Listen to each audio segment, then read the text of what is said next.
جن خۆناس کردە ئیدا بە فکر و فەلسەفەیە ڕێبەر ئاپۆ بە فەلسەفەیە ژن ژیان ئازاتی یاگو ئەفسانەیە ڕێبەر ئاپۆ دیاری هەموو ژنان کردە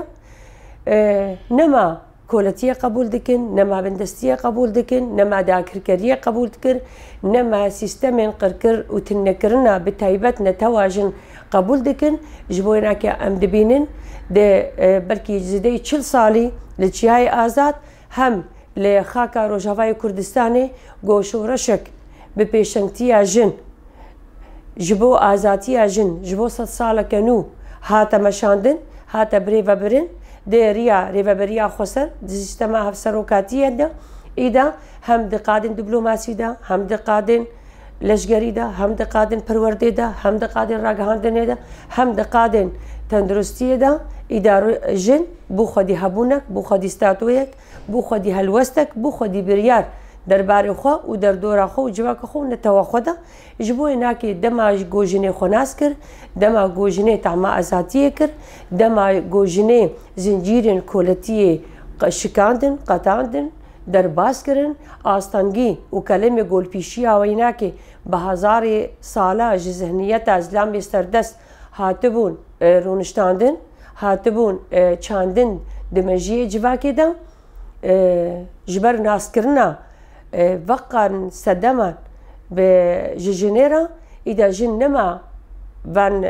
kiryaran van pîvanan van biryaran ser xwe qebûl dike ji destpêka şûreşa Rojava de û berî wê bi dehê sala belkî me got jî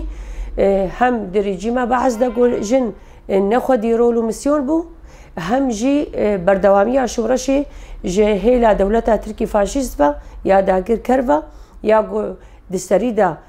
jineka azad qebûl nake her wiha civakeka azad qebûl nake her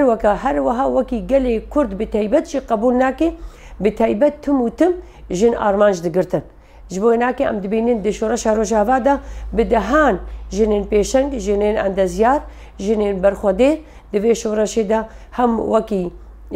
pêşengên civakê hem wekî kesên gokar û xebat hem di Meclisê Kongresdar de an Meclisê Giştî de kar bi rêve dibirin ji hêla vê sîstema qirker ve hatin armanjgirtin û hatin şehîd xistin û bi taybet di vê dema dawî de jî belkî di vê heftiya dawî de jî hem li dêrkê got dibû yer an dê armanjgirtina jinên pêşeng wekî şehîd Şehnaz wekî şehîd Sozdar got diho merasîmê şehadeta wê li bajarê dêrkê hatin darxistin got jinên bi salên dirêj ji bo azatiya jin ji bo avakirina sîstemeka demokratîk wek hevî di navbera her du zayendên civakê de dan meşandin ji ber ku li ser vêriya azatiya û tekoşînê gavên azad davêtin jin perwerde dikirin xwe digihandin hemû jina yekîtiyek di nav jina de di da avakirin ji hêla dewleta faşîst ve hat armanjgirtin û şehîd ket her wiha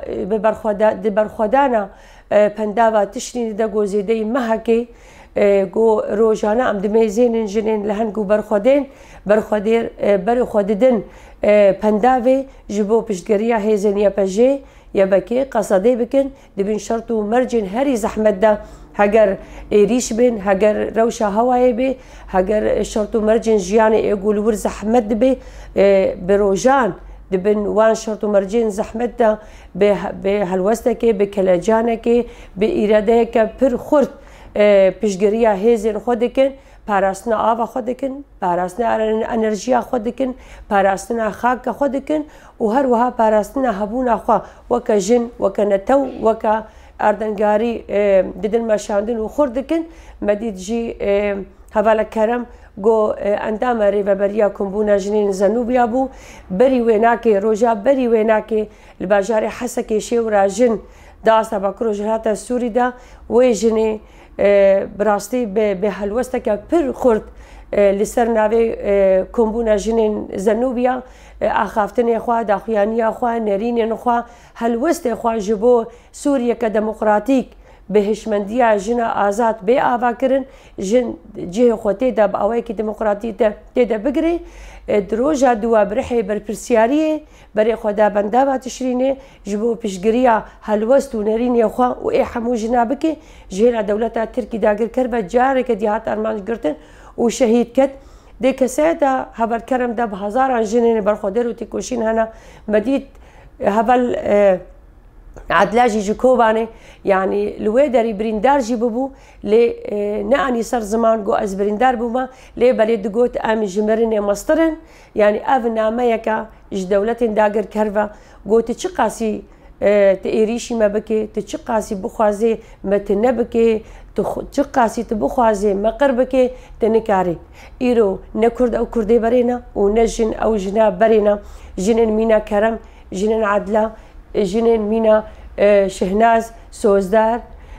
jiyan Torhildan û bi hezaran yani jin em nikar wabîne ser ziman lê di dil û mejiyê me dena bi îrada vajina bi hebûna vajina bi hêza vajina em ê hemû planên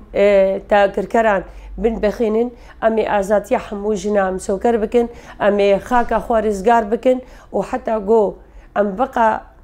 aliyên gomanî ser ziman em azad bikin pêwîst e rêber apo fîzîkî azad bibe ji ber got bi azadiya wî em hem azad dibin.